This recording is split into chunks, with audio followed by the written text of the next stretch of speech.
Ready to move in premium triplex villas at Bachapalli APR Projects. CM Jagan పై రాళ్ల దాడి political war కి తెరలేపింది. అధికార పార్టీ విపక్షాల మధ్య మాటల యుద్ధం కొనసాగుతోంది. తాజాగా జనసేన అధినేత పవన్ కళ్యాణ్ సీఎం జగన్ పై సంచలన వ్యాఖ్యలు చేశాడు. రాళ్ల దాడిని డ్రామాగా కొట్టిపారేశారు పవన్. తెనాలి అసెంబ్లీ అభ్యర్థి నాదెండ్ల మనోహర్, గుంటూరు ఎంపీ అభ్యర్థి పెమ్మసాని చంద్రశేఖర్లకు మద్దతుగా తెనాల్లో వారాహి విజయభేరి సభల్లో పాల్గొన్న జనసేనాని జగన్మోహన్ రెడ్డిపై పదునైన విమర్శలతో విరుచుకుపడ్డారు.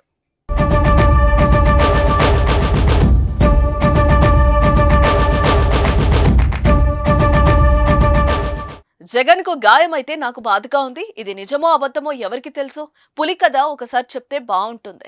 ఎన్నికలు వచ్చినప్పుడల్లా చెబితే ఎవరూ నమ్మరు. జగన్మోహన్ రెడ్డి నాటకాలు ఆపాలి, వాటిని భరించలేకపోతున్నాం.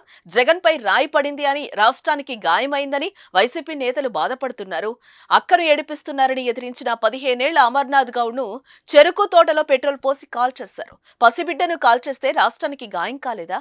వేల మంది అమ్మాయిలు అదృశ్యమైతే రాష్ట్రానికి గాయం కాలేదా అని పవన్ ప్రశ్నించారు. రాష్ట్రం తన సొత్తు అని అనుకుంటున్న జగన్ కింద పడే రోజు దగ్గరలోనే ఉంది అంటూ జనసేనాని పవన్ హెచ్చరించారు. జగన్ కు అహంకారం తలకెక్కిందని, అందరం ఆయనకు బానిసలం అనుకుంటున్నాడని మండిపడ్డారు. ప్రజల పాస్ పుస్తకాలపై, పొలాల్లో హద్దురాళ్లపై కూడా చెదరని చిరునవ్వుతో జగన్ ఫోటోలు కనిపిస్తున్నాయని విమర్శించారు. వచ్చే నెల ఈ సమయానికి ఎన్నికలు అయిపోతే వైసీపీ దుష్ట పాలనకు చరమగీతం పాడి ఉంటామని పవన్ హామీ ఇచ్చారు. పేదలకు నిజంగా జగన్ న్యాయం చేస్తుంటే ఈ రోజు జనసేన, బీజేపీ, టీడీపీ కలిసొచ్చేవి కాదు అని అన్నారు. మరి పవన్ వ్యాఖ్యలపై వైసీపీ ఏ విధంగా కౌంటర్ ఇస్తుందో చూడాలి. మరి ఒకసారి నాన్న పులి కథలాగా ఒకసారి చెప్తే బాగుంటది.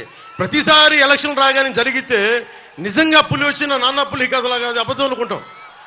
సరే, నిజంగా మీ మీద రాయిసి చూడండి, మీరు పట్టుకోండి. ఎదురుగా పొడిచిన వ్యక్తినే ఈ రోజు వరకు మీరు పట్టుకోలేదు. జైలు నుంచి అతను బెయిల్ ఇప్పించారు 5 సంవత్సరాల తర్వాత. కోడికత్తి వ్యక్తినే. ఈ సెంటిమెంట్ డ్రామాలు దయచేసి ఆపండి. ఈ నాటకాలు భరించలేకపోతున్నా.